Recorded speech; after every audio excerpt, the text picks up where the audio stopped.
Hey, I'm Jimmy White. I'm the Adult Discipleship Director, and this is my wife, Renata, and she's a preschool teacher and worked in all kinds of educational processes and adventures. And today we're going to talk to you about differences.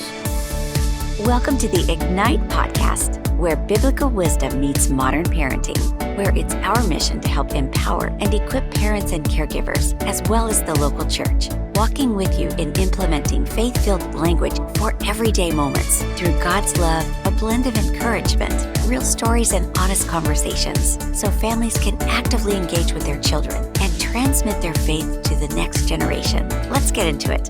Boy, are we different. That is absolutely correct. We have been so different. 35 years of difference in our life. And it all started with our upbringing and everything. About my upbringing, I'm from a military home. My dad was gone in all the formative years of my life. And my mom wasn't raised in church. My mom taught my sister and me at a young age that we got to be self-sufficient. So at 10 years old, we're cooking meals, we're cleaning and all those things. And our family wanted to, my mom and dad wanted to give us everything that they never had. So our money management was whatever came in, we spent.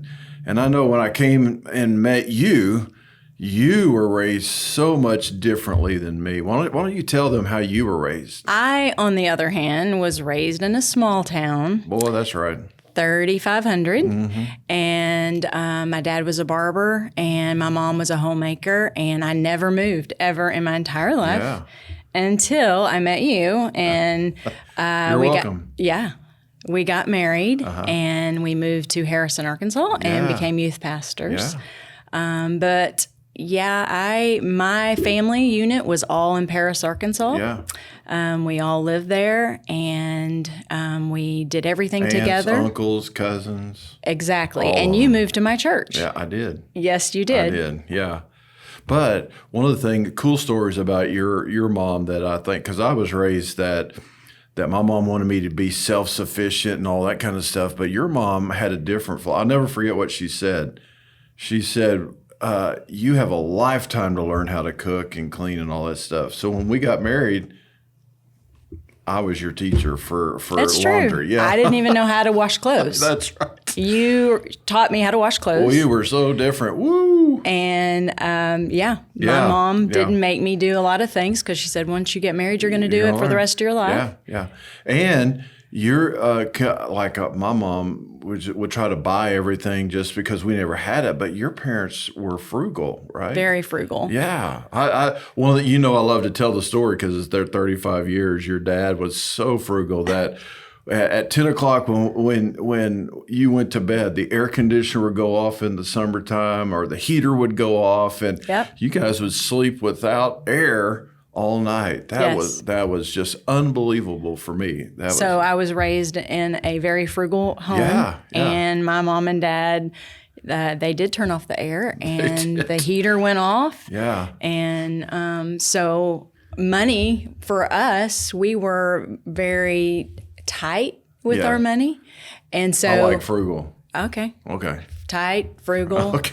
And so then when we got married, it was something that we had to work on. Well, yeah, we did. Because I still wanted to turn off the air and the heater. And yes, you're like, no, that's not happening. Yeah, we couldn't have that. No, we couldn't do that. No. But your mom and dad also were older when they had you. Yeah. And so I have a sister that's 15 months younger than me, and your sister's how many years older than you? 17 years older. And your brother's how many? 15 years older. And then you had a brother that died, and he was 9 years older. 9 years. And I was really like an only child. Yeah. So your mom was how old? 37 when she had me. Wow. Yep. So really it does foster the differences. And, we were young and in love, coming there to a small town, and my dad in the Navy in the big towns. Yep. And so the differences didn't really play out until April 1992. Yeah. When our first child, Jocelyn, was born. And wow, we realized the differences we had there. Mm-hmm. I was raised, again, military home, so everything was command and direct, and this is how we did it. And Jocelyn was our strong-willed child. She was like Dad. Well, you didn't have to say that. But yeah, she was a little bit like me, maybe more like her grandmother. Could be. Yeah. And so from there, we had to figure out all the differences, because this was before there were very many resources on strong-willed children. This was before Google. We couldn't go search all these things, but we had to figure out how we were going to parent this strong-willed child. And so your personality and background is so you're so calming and loving and assuring that I'll never forget the first time that Jocelyn, just at about 2 years old, she threw a fit, and you came and said, you're going to have to do something. And I think I said something like, if you don't learn to deal with her, she'll always run you over. And so remind us again how you handled that one episode there, that at the beginning of her strong-willedness. Well, my personality is very passive. It is. It isn't now, it wasn't. It was back then. Yeah. And she was very strong-willed like her dad. And so I don't have to say that. I think the Lord was trying to teach me something through, now I have another child that just like her dad. Yeah. And I had to learn how to deal with a strong-willed child. And that is very difficult. I have people ask me now, how do you deal with a strong-willed child? And I tell them, my advice is don't give up. Yeah. Just keep on trying different methods. Right. You try one method. If it doesn't work, you try another method. Right. And for our firstborn, she wanted to be the ruling of the household. Yes, she did. She and still so does. I had to keep trying different methods. And that's the thing is one method might not work. Right. Even so much so that I remember one day you were outside her door holding it. I did. Just crying because... I put her in timeout. Yeah, you put her in timeout. On the other side of the door. Yeah. And she did not want to stay in there. And I stood on one side crying, and she stood on the other side crying. Yeah. But my advice is just keep trying. Keep trying. Yeah. We thought we had it figured out in 1992. Okay, we have this one child, and 3 years goes by, and we kind of figure all this out. And then 1995 happens, and Jordan comes along. Mm-hmm. And when Jordan comes along, he's more like you, more passive, more just wanting to please people. And that how did we handle him differently? Because we thought we had it figured out with Jocelyn, only to find out, this guy's new and different. Yeah. Well, his personality was totally different. That's another question I have parents ask me is, do you think that girls are harder to raise than boys? And my answer is absolutely not. It has to do with personalities. Right. And it doesn't matter if they're a boy or a girl. Some are strong-willed and some are not. That's true. And we had one of each. Strong-willed ones are more difficult to find how to steer their personalities. Right. And with the passive, I don't know. I just think it was just easier because you can say, don't do that, and then they don't. And you're right. But Maybe. I still remember a time we were living in Searcy, Arkansas at the time, and I had I just broke his little tender heart because I got onto him, and he went into the bedroom and he had a picture of me and him on the bedroom. He got so mad that he ripped it up and threw it down, and I'm thinking, crushed me, because a lot of that was I did not have my dad growing up because he was in the Navy and he was gone. And so I was so crushed because I wanted to be this great dad that now I felt like I just let him down. And I'm like, So I kept wanting to try to do things to make sure he knew that I loved him and knew that I was there for him. And so we go through that whole process of working him out. And then 4 years later, in 1999, we have our third child, Jathan. And we're like, oh, goodness, he's totally different from those two. And I'm thinking, well, really by that time, we didn't really care about being fair. We just wanted silence, and we just wanted calm in our house. Well, maybe that's not quite true, but we had to get a handle on this new young 1999 baby that came on the scene and how we were going to raise him. But I also think when it's your first, you think everything has to be perfect. Right. I didn't even let our first get dirty. No, you did not. I didn't let her play in the dirt. You did not. I didn't let her feed herself because I didn't want her to be dirty. Yeah. I still remember her crawling on on all fours because you would not let her knees touch the ground. You're right, because I didn't want her to be dirty. Yeah. And then the second came along, Even and I was like, her you can play in the dirt a birthday. little bit now. And then the third came along, and he started eating the dirt. And I was it's fine. Eat the dirt. I don't care. But her first birthday, you would not even let her eat her own cake. Nope. Because you did not want her to get dirty. You're right. And by the time Jathan, and I the think third that's one came, the thing is the first one, you don't know what to do. You're like, how do I raise this child? Yeah. And there's not a book for an individual child. No. It doesn't come with a set of instructions. Sure. And so I think that was the thing is by the time the third, you let your hair down, you're not going to mess up. You're just trying your best. So as we look back, what are some things that we wish we would have known as new parents? I know for me, I wish people would have said, it's going to be okay. Yeah. Making the mistakes is part of it. Yeah. And as long as you keep trying and as long as you have a tender heart towards them, God's going to just work in your area to help you raise these kids the way that you should raise them. I wish somebody would have told me that. Right. Because I didn't have that example. I honestly didn't. My mom was for all intent and purpose, was a single mom. My grandparents weren't around. My aunts and uncles weren't around to help. So here we are, and we've moved away from your family, so we're kind of on this island by ourselves. And I really wish people would have said to us, hey, make sure you take some time and just love on your kids, and it's going to be all right. Yeah. Yeah. I agree. Okay. Well, that's a first that we agree. So, because we're different. We're looking back at it, though. Well, that's true. When you're in it, it's not that easy to say. But looking back, I can give advice now. It's going to be okay. Yeah. It's scary when you first have your first. You're like, I want everything to just be so perfect. Right. And it's going to be okay. You're going to make mistakes. Yeah. So when we came and we got married in 1992, we had our first child, Jocelyn, and things seemed to be going pretty well, and they're still going well. And we've had ups and downs, and things aren't. But one of the toughest things we had to navigate was the fact of the holidays. Yeah. Because you were raised the one way, and I was raised a certain way, and I still remember the day I came and told you, because we still would go and spend Christmas Eve at your parents' house, and we would wake up. And I still remember the day I came and told you, listen, I want my kids to open their presents at Christmas time at our house. Yeah. And the look on your face was like, no, we can't do that.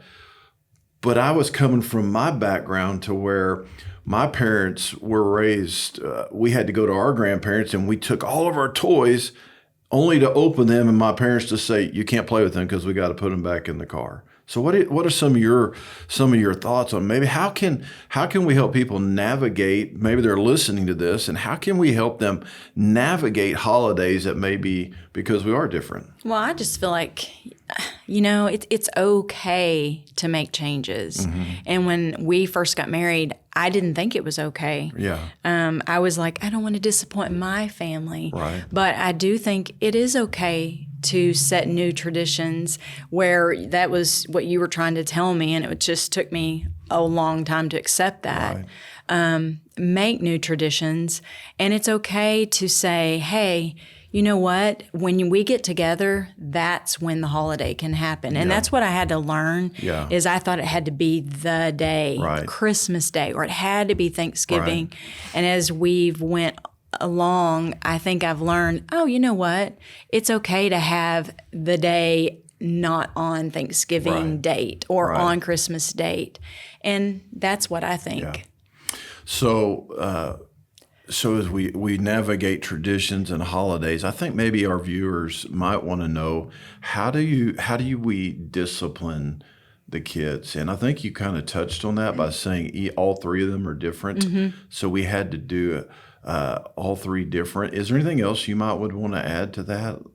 It's just changed so much, the way that discipline happens. And when we raised them, it was just like, you don't do that because I said not to do that. Yeah, that sounded That's right to me. how we raised them. Yeah. And now the discipline has changed where they talk them through it. Right. Like they tell them the why. Even in the school system, it's right. called conscious discipline, and that's just a big thing. Right. And it's just teaching the kids, well, why can't I do that? Right. Where all we knew was no, stop, don't do that because I said so. Right, okay. And I think emotionally it's teaching them the why behind I shouldn't do that. So you're saying to the parents that are watching this, maybe if you took some time to tell the why, it might help with the discipline and to tell the why in our case, 3 different ways because all 3 of our kids are different. Yeah.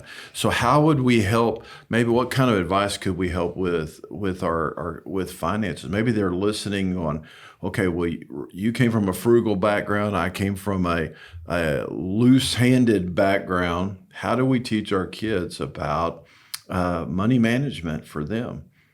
You have any thoughts there? Well, I heard someone the other day say they gave their kids a certain amount. Right. And it didn't matter if it was $1, $2, $5. Right. They had a set of envelopes. Right. And I loved what they said.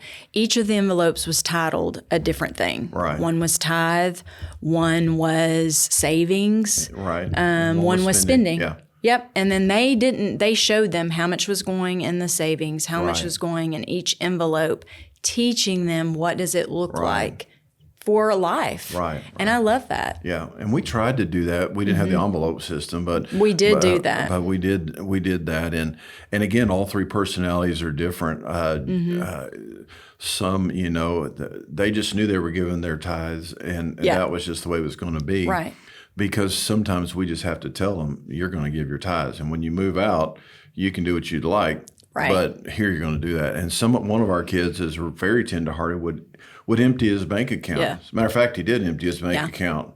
Yeah. We don't have time for that story, but he did. And so that was quite an interesting story. Well, we taught him to be givers. We did. We taught him to be givers. Yeah. So here's we're wrapping up. What could we tell the audience that are listening? And some advice, if we could have this same advice as we close, let's look into the camera and just say what it is that we could do. And I would just say this. We bring our differences into our marriage. And when we bring our differences in, that means we still have to communicate. We still have to talk. We still have to get on the same page so that we're headed in the same direction. So we're not one of us undermining the other one, but we're raising our kids in the same pathway that we feel God wants us to raise them. So that would be a thought I would have. Maybe you have something you would want to share? Or No, I just think that do your best. You don't have to be perfect. Always seeking God's advice, seeking God's direction in your life. But just know that you're going to mess up, and it's okay. There's no perfect answer to it.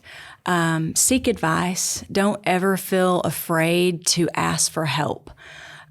Because you're on a journey and your pathway is to raise wonderful kids. Are they going to mess up? Absolutely, yes. I didn't raise 3 perfect kids, nor am I perfect, and nor is my husband perfect. Wait, let me But just keep on, get back up, keep trying. Yeah. That's great advice. And, I think it's just important that we just give this to God and we keep pressing forward into what God has designed for each of us. And we are different, and God can take our differences and make them into something powerful where you have kids that are serving God and loving Jesus with all their heart. Thank you for joining us in these powerful conversations that support real talk on navigating faith-based parenting. And if you love this episode as much as we did, be sure to like and subscribe so we can invite you back, and connect with us on our socials, Ignite Parenting on Facebook and Instagram, or visit igniteparenting.com. We hope we've inspired you to learn and grow in raising lifelong followers of Jesus, building our church, our family.